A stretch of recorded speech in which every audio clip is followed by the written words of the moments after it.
আমাদের এবারের কক্সবাজারের ট্যুরে আমরা প্রচুর পরিমাণে সি ফুড খেয়েছিলাম। আপনারা যারা কক্সবাজারে গিয়ে সি ফুড খাওয়ার প্ল্যানিং করছেন তাদেরকে কিছু টিপস দিয়ে দিই।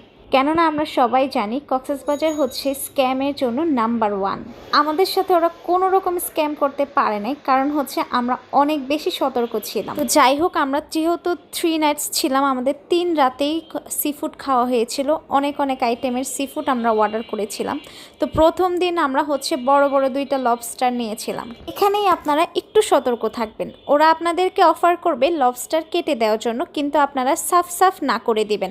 আমরাও সেম লবস্টার একদম আস্ত নিয়েছিলাম, বলেছিলাম আমাদেরকে আস্ত ভালোভাবে ফ্রাই করে দেন। তো প্রথমবার ওরা বারণ করতেছিল যে ওরা এটা করবে না, বাট আমরা বলেছি যে আমাদের লবস্টার অবশ্যই আপনারা আস্ত রেখেই ফ্রাই করবেন, তাহলে আমরা নিব, না হলে নিব না। তারপর আমাদের চোখের সামনেই আমাদের লবস্টার ফ্রাই করে দেয়। সত্যি কথা বলতে লবস্টারটা অনেক মজা ছিল। এরপর দিন আবারও আমরা চলে যাই সি ফুড মার্কেটে।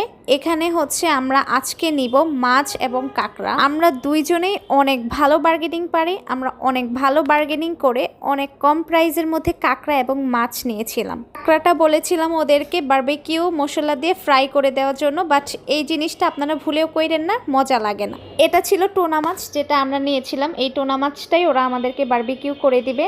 আনফরচুনেটলি কেনার সময় আমি সবগুলো ভিডিও শ্যুট করতে ভুলে গিয়েছি, কেনার পর সবগুলো শ্যুট করা হয়েছে। আরেকটা কথা মাথায় রাখবেন, যখন ওনারা আপনাদের সি ফুডগুলো প্রস্তুত করবে, আপনারা কোথাও যাবেন না, ওদের সামনে দাঁড়িয়ে থেকে আপনাদের সি ফুডগুলো চেক করে ভালোভাবে প্রস্তুত করে নেবেন। কেননা ওদের ভরসায় যদি আপনি ছেড়ে চলে যান, তাহলে হচ্ছে মাছ ওরা এক্সচেঞ্জ করে দেয়। এর আগেও এরকম নিউজ অনেকেই শুনেছেন।